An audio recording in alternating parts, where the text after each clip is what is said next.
अध्याय 2 सांख्य योग। श्लोक 44।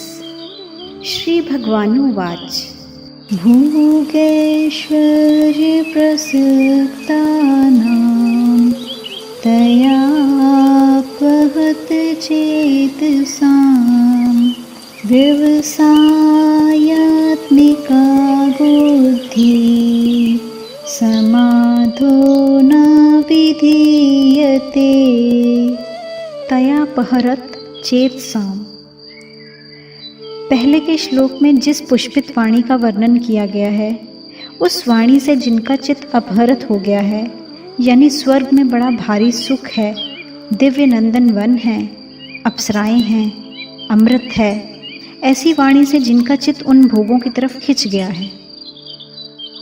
भोगैश्वर्य प्रसक्ता नाम। शब्द, स्पर्श, रूप, रस और गंध, ये 5 विषय शरीर का आराम, मान और नाम की बढ़ाई, इनके द्वारा सुख लेने का नाम भोग है। भोगों के लिए पदार्थ, रुपए पैसे, मकान आदि का जो संग्रह किया जाता है, उनका नाम ऐश्वर्य है। इन भोग और ऐश्वर्य में जिनकी आसक्ति है, प्रियता है, खिंचाव है, प्राण पोषण परायण लोगों का नाम असुर है। वे शरीर की प्रधानता को लेकर यहाँ के या स्वर्ग के भोग भोगना चाहते हैं। व्यवसायात्मिका बुद्धि समाधो न विधीयते। जो मनुष्य जन्म का असली ध्येय है, जिसके लिए मनुष्य शरीर मिला है, उस परमात्मा को ही प्राप्त करना है, ऐसी व्यवसायात्मिका बुद्धि उन लोगों में नहीं होती।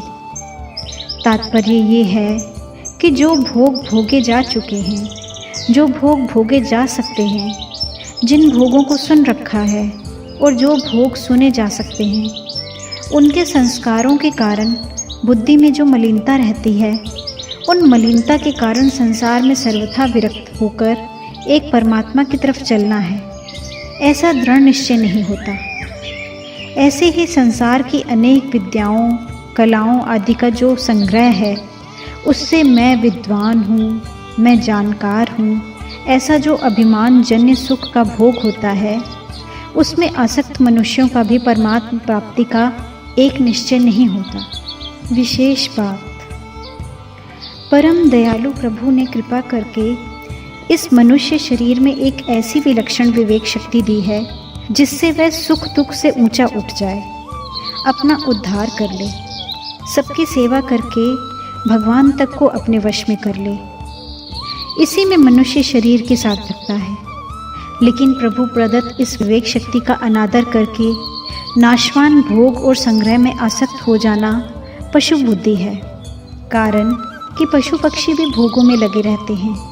ऐसे ही अगर मनुष्य भी भोगों में लगा रहे तो पशु पक्षियों में और मनुष्य में अंतर ही क्या रहा। पशु पक्षी तो भोग योनि हैं, इसलिए उनके सामने कर्तव्य का प्रश्न ही नहीं है। लेकिन मनुष्य जन्म तो केवल अपने कर्तव्य का पालन करके अपना उद्धार करने के लिए ही मिला है, भोग भोगने के लिए नहीं।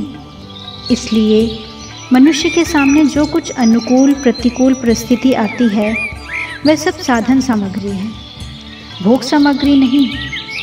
जो उसको भोग सामग्री मान लेते हैं, उनकी परमात्मा में व्यवसायात्मिका बुद्धि नहीं होती।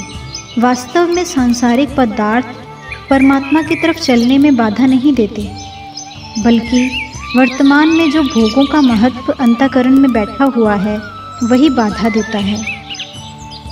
भोग उतना नहीं अटकाते जितना भोगों का महत्व अटकाता है। अटकाने में अपनी रुचि, नियत की प्रधानता है। भोग और संग्रह की रुचि को रखते हुए कोई परमात्मा को प्राप्त करना चाहे तो परमात्मा की प्राप्ति तो दूर रही, उनकी प्राप्ति का एक निश्चय भी नहीं हो सकता। कारण कि जहाँ परमात्मा की तरफ चलने की रुचि है, वहीं भोगों की रुचि भी है। जब तक भोग और संग्रह में, मान बढ़ाई, आराम में रुचि है, तब तक कोई भी एक निश्चय करके परमात्मा में नहीं लग सकता, क्योंकि उसका अंतःकरण भोगों की रुचि द्वारा हर लिया गया है। उसकी जो शक्ति थी, वह भोग और संग्रह में लग गई। परिशिष्ट भाव। अपने कल्याण में अगर कोई बाधा है तो वह है भोग और ऐश्वर्य, यानी संग्रह की इच्छा। जैसे जाल में फंसी हुई मछली आगे नहीं बढ़ सकती, ऐसे ही भोग और संग्रह में फंसे हुए मनुष्य की दृष्टि परमात्मा की तरफ बढ़ ही नहीं सकती। इतना ही नहीं, भोग और संग्रह में आसक्त मनुष्य परमात्मा की प्राप्ति का निश्चय भी नहीं कर सकता। जो संसार को सच्चा मानता है, उसके लिए कर्मयोग शीघ्र सिद्धि देने वाला है। कर्मयोगी अपने कर्तव्य कर्मों के द्वारा संसार की सेवा करता है, यानी प्रत्येक कर्म निष्काम भाव से केवल दूसरों के हित के लिए ही करता है। वह दूसरों के सुख से सुखी और दूसरों के दुख से दुखी होता है। दूसरों को सुखी देखकर सुखी होने से उसमें भोग की इच्छा नहीं रहती, और दूसरों को दुखी देखकर दुखी होने से उसमें संग्रह की इच्छा नहीं रहती। किसी बात को पुष्ट करना हो तो पहले उसके दोनों पक्ष सामने रखकर फिर उसको पुष्ट किया जाता है। यहाँ भगवान निष्काम भाव को पुष्ट करना चाहते हैं, इसलिए पहले के 3 श्लोकों में सकाम भाव वालों का वर्णन करके अब आगे के श्लोक में निष्काम होने की प्रेरणा करते हैं। अगर आपको अच्छा लगे तो इस चैनल को सब्सक्राइब करें और बेल आइकॉन पे प्रेस करें